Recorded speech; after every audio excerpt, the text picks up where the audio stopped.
Hello, everyone. Welcome to the Product Manager HQ Security Product Manager show. Today, our guest is Sarah Milligan. Sarah is a Principal Security Manager at Autodesk. It's a cloud software company that creates product to make anything. The Autodesk Security Framework was designed around industry standards to ensure consistent security practices, enabling everyone to build secure, run secure, and stay secure.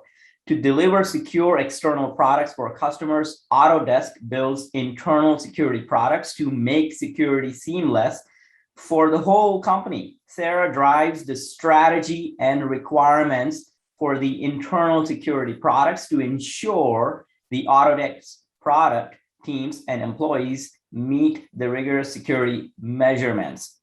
Prior to Sarah's role as a principal security product manager, she was able to fill in a few different hats on the security team, ranging from product security incident response to technical product manager for security architecture. And the product management framework was added to the security engineering team, and Sarah was excited to help implement the framework and translate her program management experience into product management.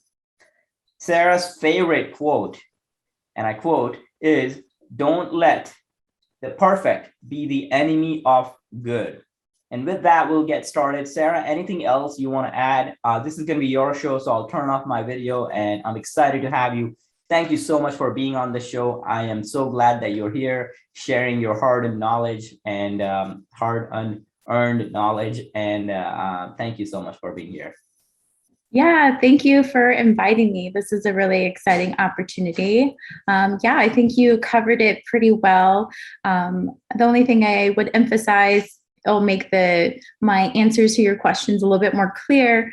Autodesk is a product company, so we build products for all different industries: manufacturing and entertainment, media, construction, all of it. So that's why our slogan is "Make Anything," because with our software, you can make anything. So that'll help clear up things when I talk about products, because we have our internal products for security I work on, but then Autodesk has its own customer products we sell, to outside of our company, to everyone that uses it. That is so cool. That is so yeah. Cool. All right, we'll get started. Sarah, how would you characterize your day-to-day as a security product manager? What does that look like? Yeah, it varies from day to day. I wouldn't say I have one kind of specific day that looks the same. It definitely depends on which product I'm working on internally and kind of the requirements that I'm gathering at that time.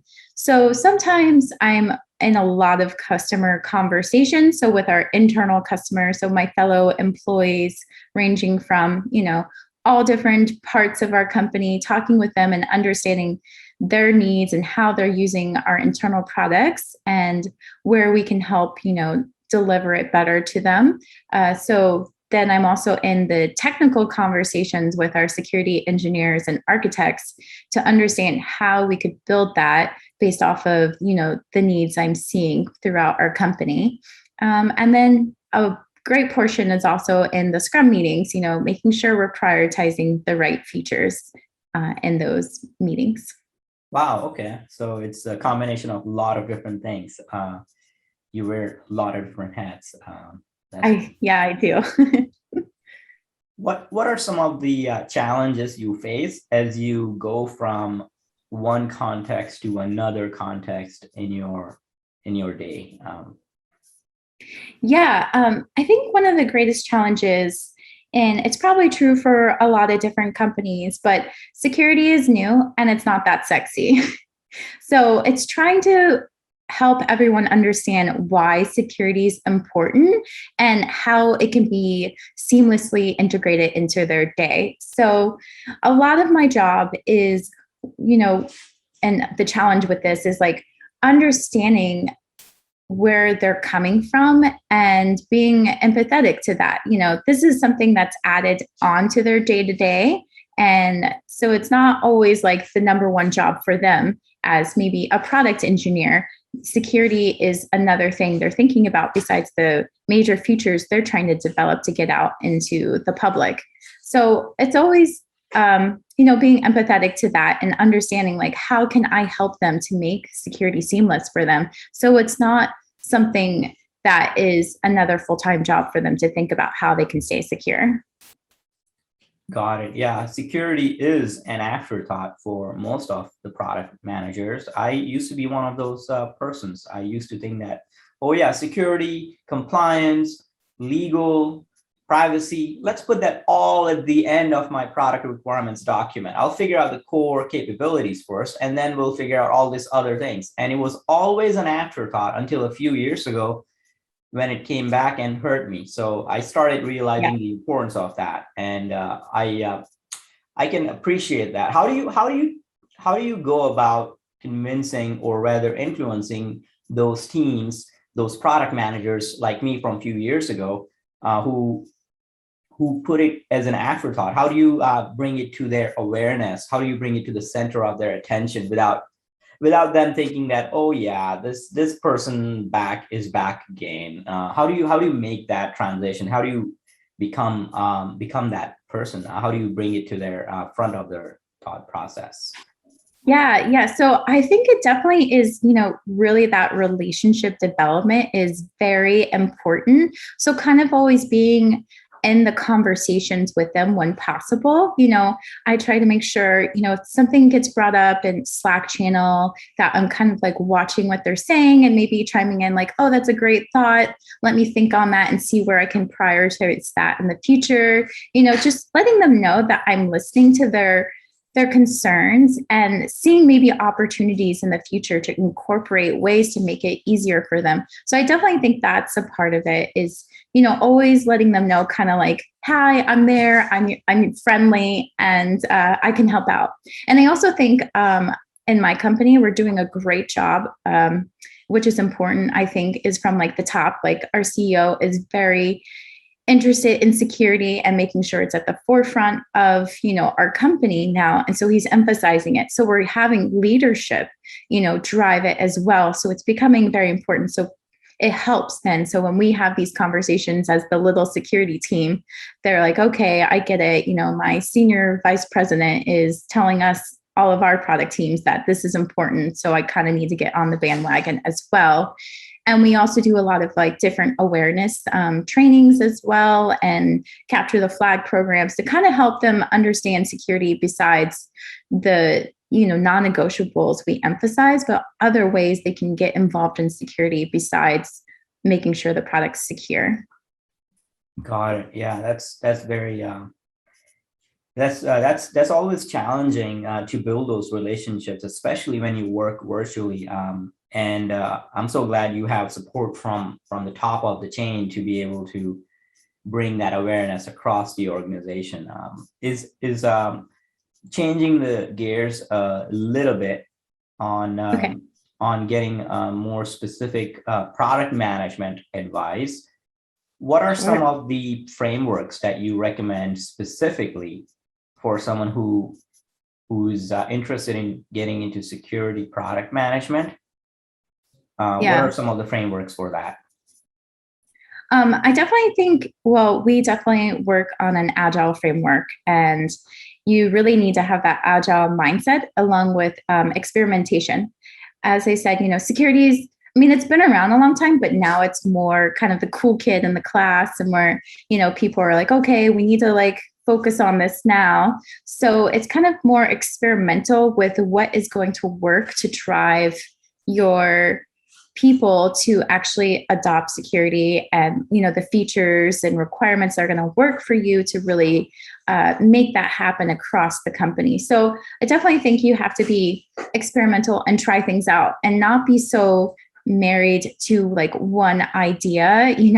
I've had this recently happen to me, a roadmap I created. I was very excited to drive it through, but a significant change came along, and I have to completely change everything. So it's like, you have to really understand that what you see today might not be there tomorrow, and you might be killing completely one of your products, and you got to change your mindset and get ready to develop it into a new product. And so you got to be kind of like able to have that ability to experiment and iterate on it as well. So kind of, we don't know if this feature is actually going to be helpful to the people we're developing, but they don't know what's going to be helpful to them either. So you got to, set something out there, make the MVP and see how it goes and then iterate on it to really be able to like help them. And then that's where, the empathy and being there for your customers is really important to make sure you're a part of those conversations to see, is it working or not? And what can you do to help them? Interesting. So with respect to the agile framework, Sarah, what specifically has worked for you in your recent launches when it comes to security? Any thoughts around any learning lessons that you may have had or that are not necessarily confidential? Would you be willing to share that? Yeah.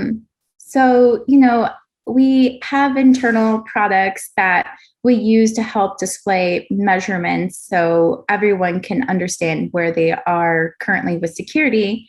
And so with that, there's a dashboard. And so iterating on that. So it's kind of like, what can we add each sprint to kind of give more information each time? So that way they feel like they're understanding the facts better and the data. Oh, wow. Yeah.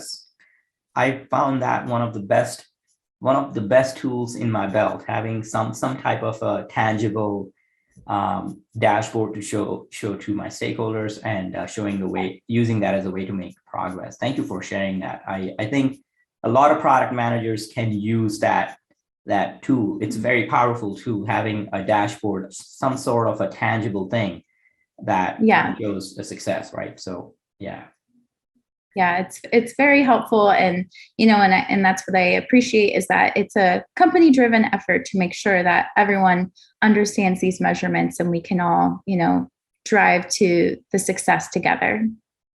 Interesting. Thank you. Thank you for sharing that, Sarah. One follow-up question on that is, measurement is not always on the top of the mind for some product managers. I think most of the modern product managers are very data inspired, but have you had any success with or any challenges when it comes to using data as your friend with making decisions in your current work culture or in any previous work cultures? And if not, that's fine. We can move on to the next question. But I've had challenges, so I wanted to share that with you and get your input, get your advice. Yeah, I'll do my best to answer it. Since, like I said, security is kind of a moving target. So it's always understanding what should we actually measure to provide the best emphasis on, are you secure or not?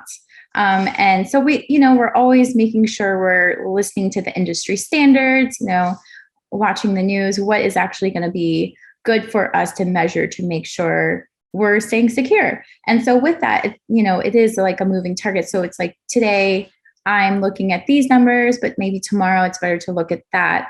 And so I will also say we like to do some surveys internally. So we have, security champions in our company. And that's where it gets tricky as well, because, with surveys, you're listening to those that are willing to answer. And then of those willing to answer, they're telling you probably mostly what they don't like. And so you can fall in that trap of, okay, well, I'm listening to these specific people from this survey and trying to understand what isn't really working for them. And, and also with the data kind of like moving constantly, you're like, well, was that from like last quarter when we did this, or is it from this quarter when we did this? Kind of interpreting those answers as well is very difficult. So that's why I think definitely with this kind of role, it's very important to have those personal conversations. And maybe they're not always customer interviews specifically, but conversations where you're kind of picking their brain about how their day-to-day work is going with the security products we're creating. Cool. Thank you. Thank you for sharing that. do you normally schedule these conversations, or do you have more of a informal water cooler type of a discussion? What do you recommend for the virtual work culture, if you have any thoughts there? Yeah, our company is very, especially during the pandemic, virtual. I'm based in Boston, but my main company is based in San Francisco. So I've always had lots of virtual conversations. And for me, that's where, again, we have a lot of different Slack channels where questions come up. And so when I see someone posting about questions or, probing at maybe kind of solutions, that's when I'm like, okay, let me schedule something with them to kind of understand completely where they're coming from, and also what are they really looking for when they're saying they want X. Is it really that this other Z thing will kind of help them out more? But until I have that voice conversation with them, then I can understand it better. So most of the time it's very ad hoc for me, unless I'm working on a specific feature that I know maybe specific type of roles would fit. So then, currently a feature I'm kind of like beta testing with some folks in our company. I'm looking at specific architects on the product teams to look at this to help me out. So I'm seeking out those specific types of people to have conversations with me. Thank you. I appreciate that, sharing that with me. So it's more like, if I were to summarize it, you're actively listening, you're actively scanning the Slack channels for conversations where you can probe into and have those, and then take it to the next level and have those one-on-one conversations. Am I understanding that right, Sarah? Yeah, that's totally correct. You got it. Wow. Okay. Yeah, that's a very nifty technique. I'm gonna steal it. I'm gonna steal it. Awesome. I'm glad I could provide something for you to use as well. Yeah, it's very valuable. I think most of the people are thinking of Slack as a receiving end of the communication rather than this technique that you shared, which is let's scan the channels to see what's going on and perhaps intervene and have that take that thread to a meeting. I think it's brilliant. I really appreciate that. So yeah, sorry, go ahead. You were saying? Oh no, I was like, yeah, you're welcome. That's all. Yeah. So changing gears just a little bit. This is this is a question that I really find often being asked by my students and our community, which is, they started out as a business person, and they don't really have any strong technical background, as in they don't have engineering background or a computer science background.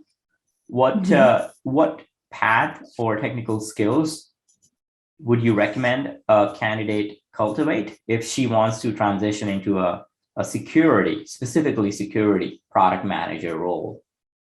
Yeah, actually, this is a very favorite question of mine as well, since I have a very diverse background as well. I don't have a computer engineering degree, and I love to help anyone that is trying to change paths as well if they want to get into tech. So if any of those people are looking for advice, always feel free to reach out. I like helping people whenever I can. But my suggestion is definitely always kind of ask as many questions as possible now in the role you're in with any kind of technical fellow employees you have. If you work with anyone, even just, maybe it's a third degree kind of situation, try to see if you can pick their brain. And, I think I think you come from a technical background, so you can understand this. A lot of them love it when others are asking questions because it makes them feel like they're being heard as well. And so just ask questions, kind of understand how maybe things are put together, depending on what you're working on. Like I came from an infrastructure background, and so I was always like understanding like maybe how the cables were connected, just standing there kind of like really understanding how it's put together. So any way you have possible to kind of comprehend any technical information, I would suggest that. And then there's always a lot of like free stuff online, like LinkedIn Learning has things, Udemy. And I've done a SANS course, and I really love the SANS courses. They're a little bit more pricey, but they're really worth it because they're kind of like boot camp style. So I did like a 6-day class. It was really intense, but it really gives you that really base foundation of knowledge then that you really want, because you don't have to be the technical expert, but you want to be able to have those conversations and make sure you can probe at the right areas with your questions. And, as a product manager, you're always asking questions. So being able to ask the right questions can sometimes really be helpful. And when you can't, that's where I suggest, again, going maybe behind the scenes, talking to someone, being like, hey, can I have 5 minutes of your time to really understand maybe the architecture of this diagram you showed? I think that's where you can really be valuable, is to do your own kind of due diligence to find the answers on your own. Thank you. Thank you for sharing that. The two main takeaways I have, I'm going to probe a little deeper there because it's a biggest pain in the industry, right? So 2 main takeaways I have, Sarah, is one, be curious and ask questions. And second is go try to learn it on your own using some of the resources that you just mentioned. And then the third one is more of a perspective change, which is very interesting. You shared this, which is you're not supposed to be an expert as a product manager. You're supposed to be the expert only in one thing, which is your needs, the needs of your customers. Everything else, you have domain knowledge experts and technical experts supporting you to meet those needs, right? So that's very interesting. And then one follow-up question I have, Sarah, is you mentioned some course name, SAND. Can you unpack that a little bit? I'm not following that. Maybe I'm a little ignorant. Oh, yeah. I forget what SANS, SANS stands for, but it's definitely a bunch of security courses. So if someone's looking for security specific knowledge, and definitely they're more 5 to 6 day classes, or 3 to 6 day classes.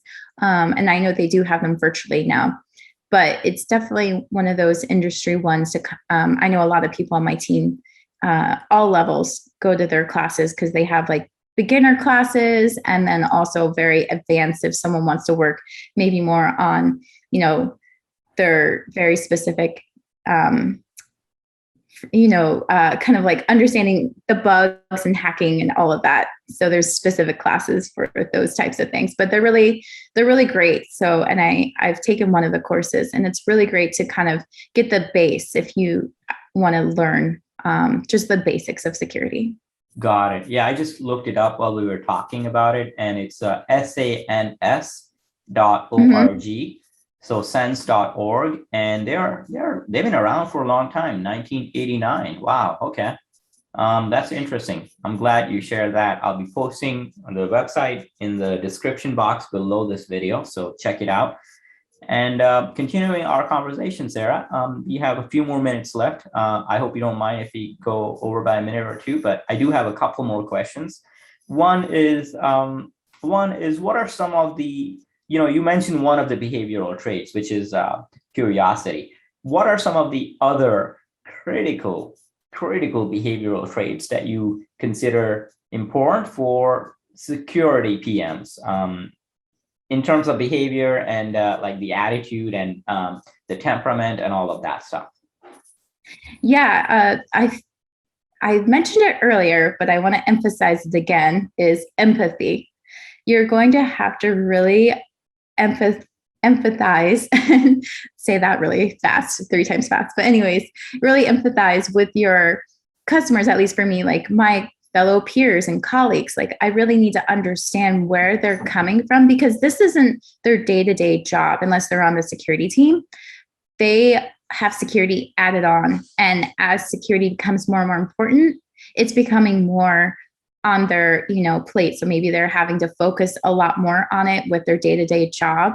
And, especially with everything going on, they have their own personal lives as well. So really emphasizing and having that empathy with them about how security is kind of like tacked on now to their job. And you kind of mentioned it earlier. It was always like at the bottom of your PRD. Oh yeah, I need to think about security. Well, now it's being forced to the top, and the product engineers are having to focus on it more. So again, that's where the listening comes in. So like listening to them, seeing where the problems are coming up in their day to day with it. And that's what I really like about what we do is we try to automate as much as we can. So like, okay, well, if this is like a huge problem, is this something we can automate? So then it's not something they have to think about. So finding those opportunities to really, simplify it for them and make it seamless and not something that's always going to be a burden on their shoulders. Thank you. Thank you for sharing that. And empathy is a hard skill to cultivate. What are some of the ways that you recommend going about cultivating that skill? Yeah, I really see some people struggle with it because you want to, especially as we're all problem solvers in this industry, you really want to be like, well, this is how you can do it and this is what you can do. So instead of saying, right away what they should be doing and how they could do it, and this is maybe what works best, just listen and then hear how they're solving the problem. And then, they repeat it back like, well, you told me that this is what you currently do to solve this situation for yourself. And then you can kind of be like, well, how does this work for you?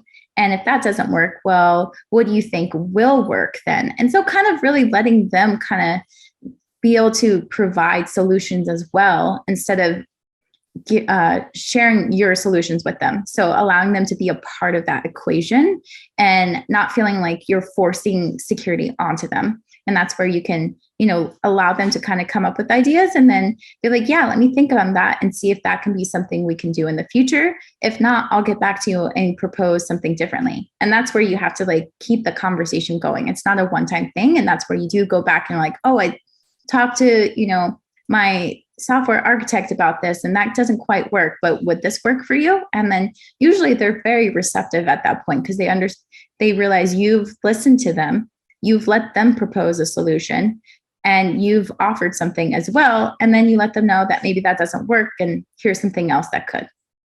Wonderful. Thank you. Thank you. So takeaway there is to enroll them as your co-creators, and that forces you to think of them as your partner, and kind of naturally builds that empathy in both sides of the. Yeah, interesting. Thank you so much for sharing that. We have one last question, and then we'll be opening it up for the attendees to ask any follow-up questions. So if you have any follow-up questions, I see we have 3 or 4 attendees, so please feel free to raise your hand and I will unmute you, or you can even type your question in the chat, but more than happy to unmute you to make it a little more interactive. So feel free to raise your hand and I'll unmute you and we can have that conversation with Sarah. Otherwise, my last question for you, Sarah, and thank you so much for being on the show, is if you were to recommend someone to take on this path, what are some of the things that you would point out that differs from like a traditional product manager role when it comes to security PM? Is there any difference if there is? Yeah, I think some of the differences I've kind of, said throughout this conversation, but I'll say it again, but it's more of like, focusing on your customer. So not as much as the market value. So maybe my role is a little different than maybe other security PM roles. That's where I think each company kind of uses their security PM very differently. But for me, I'm only working with like internal customers. So basically my other peers and colleagues, and my empathy and like listening skills are very important in that situation, and not necessarily my research on market value, because we're not actually selling this product. So it's more the soft skills. So really honing in on those soft skills and making sure you have those like really developed. So then when it comes to the technical items, you also just are able to pick it up and kind of chime in when you can, like I said, do your own research and figure out what you can learn before going into one of these positions. And I think a lot of security teams are similar. I've met various security people at conferences, but they're all wanting to help because they're very passionate about this industry and they want more people to be passionate about it as well. So if you come in with, curiosity and wanting to learn, that's the number one thing more than actually having technical skills. Sarah, thank you so much for being on the show. I know it was, it was a Friday. It was a busy week for you, and you managed to get us the knowledge that you wanted to share with us. So I really appreciate that, and hope you have a great weekend ahead. I'm looking forward to have you back on the show and share your journey again sometime in the future. So cheers. Cheers. Thank you so much. Have a great day, everyone. Thank you. Thank you.